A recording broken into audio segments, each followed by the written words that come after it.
भारत माता की जय। भारत माता की जय। ಬಿಜೆಪಿ ಸಂಸ್ಥಾಪನಾ ದಿನಾಚರಣೆಗೆ ಬಿಜೆಪಿ ಸಂಸ್ಥಾಪನಾ ದಿನಾಚರಣೆಗೆ ಭಾರತ್ ಮಾತಾ ಕಿ ಜೈ ಪಕ್ಷಕ್ಕೆ ಜಯವಾಗಲಿ.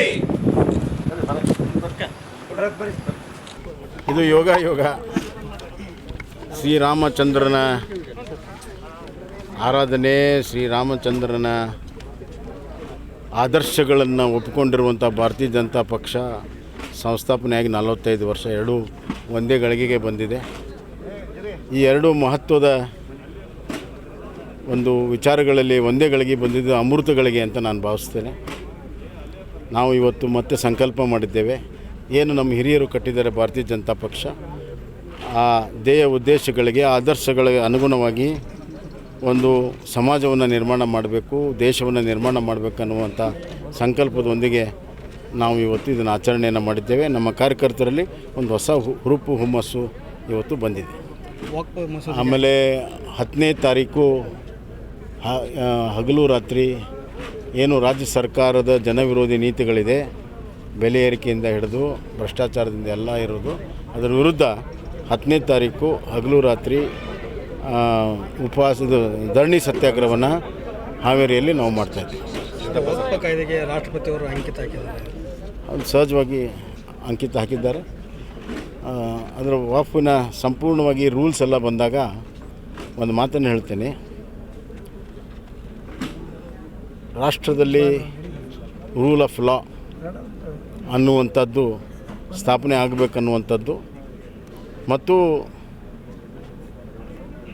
ವಾಫ್ ಹೆಸರಲ್ಲಿ ಹಲವಾರು ದೇವಸ್ಥಾನ, ಹಲವಾರು ಸರ್ಕಾರಿ ಕಚೇರಿಗಳು ಮತ್ತು ಇನ್ಕ್ಲೂಡಿಂಗ್ ಪಾರ್ಲಿಮೆಂಟ್ ಜಾಗ ಬಗ್ಗೆ ಏನು ವಾಫ್ ಅಂತಂದು ಕ್ಲೇಮ್ ಮಾಡಿದ್ದಾರೆ ಅವಕ್ಕೆಲ್ಲದಕ್ಕೂ ಕೂಡ ತೆರೆ ಬೀಳ್ತದೆ. ಮತ್ತು ಯಾರಿಗೆ ಅನ್ಯಾಯ ಆಗಿದೆ, ಹಲವಾರು ರೈತರಿಗೆ ಅನ್ಯಾಯ ಆಗಿದೆ, ಹಲವಾರು ಮುಸಲ್ಮಾನರಿಗೆ ಕೂಡ ಅನ್ಯಾಯ ಆಗಿದೆ, ಅವರಿಗೆ ಸಿವಿಲ್ ನ್ಯಾಯಾಲಯಕ್ಕೆ ಹೋಗೋದಕ್ಕೆ ಒಂದು ಅವಕಾಶ ಸಿಕ್ಕಿದೆ. ಅದಕ್ಕೆ ರೂಲ್ ಆಫ್ ಲಾ ಸ್ಥಾಪನೆ ಆಗ್ತಾಯಿದೆ. ಬರುವಂಥ ದಿನಗಳಲ್ಲಿ ಎಲ್ಲರಿಗೂ ಸರಿಸಮಾನವಾಗಿ ಅವರ ಹಕ್ಕುಗಳ ಪ್ರತಿಪಾದಿಸೋದಕ್ಕೆ ನ್ಯಾಯ ಕೊಡೋ ಸಲುವಾಗಿ ಇವತ್ತು ಈ ಒಂದು ಏನು ನಿರ್ಣಯ ಆಗಿದೆ ಅದು ಜಾರಿಯಾದಾಗ ಸಂಪೂರ್ಣ ಎಲ್ಲರಿಗೂ ಕೂಡ ಅದರ ಅನುಭವ ಆಗ್ತದೆ.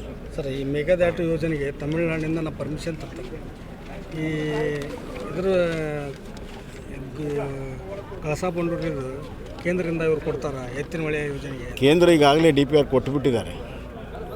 ಕೇಂದ್ರ ಈಗಾಗಲೇ ಅನುಮತಿ ಕೊಟ್ಟುಬಿಟ್ಟಿದೆ ಕಳಸಾ ಬಂಡೂರಿಗೆ. ಎನ್ವೈರ್ಮೆಂಟ್ ಕಳಸಾ ಬಂಡೂರಿದು ಎತ್ತಿನೊಳೆಗೆ ಯಾವುದು ಪರ್ಮಿಷನ್ನೇ ಬೇಕಾಗಿಲ್ಲ. ಎತ್ತಿನೊಳೆ ಯಾವುದು ಅಂತಾರಾಜ್ಯ ವಿವಾದದಲ್ಲೇ ಇಲ್ಲ. ಕಳಸಾ ಬಂಡೂರಿಗಾಗಲೇ DPR ಅಪ್ರೂವ್ ಮಾಡಿದ್ದಾರೆ. ಈಗ ಎನ್ವೈರ್ಮೆಂಟಲ್ ಕ್ಲಿಯರೆನ್ಸು ಕೂಡ ಅತಿ ಶೀಘ್ರದಲ್ಲಿ ಸಿಗ್ತಾಯಿದೆ. ಇವರು ಮೇಕೆದಾಟು ದೊಡ್ಡ ಪಾದಯಾತ್ರೆ ಮಾಡಿದರು. ಆವಾಗ ನಾವು ಹೇಳಿದ್ವಿ ಮೇಕೆದಾಟು ಅಂತಾರಾಜ್ಯ ವಿವಾದದಲ್ಲಿ ಕೋರ್ಟಲ್ಲಿದೆ ಅಂದರೆ ಕೋರ್ಟಲ್ಲಿಲ್ಲ ನಾವು ತರ್ತೀವಿ ಅಂದರು. ಈಗ ಅಧಿಕಾರದಲ್ಲಿದ್ದಾರೆ. ತಮಿಳುನಾಡಿನಲ್ಲಿ ಅವ್ರ ಮಿತ್ರ ಪಕ್ಷ DMK ಅಧಿಕಾರದಲ್ಲಿದೆ. ಅವ್ರ ಹತ್ರ 5 ನಿಮಿಷ ಮಾತಾಡಿದರೆ 5 ನಿಮಿಷದಲ್ಲಿ ಬಗೆಹರಿಸ್ತದೆ ಅಂತ ರಾಜಕೀಯ ಇಚ್ಛಾಶಕ್ತಿಯನ್ನು ನಮ್ಮ ರಾಜ್ಯದ ನಾಯಕರು ತೋರಿಸ್ತಾರೆ.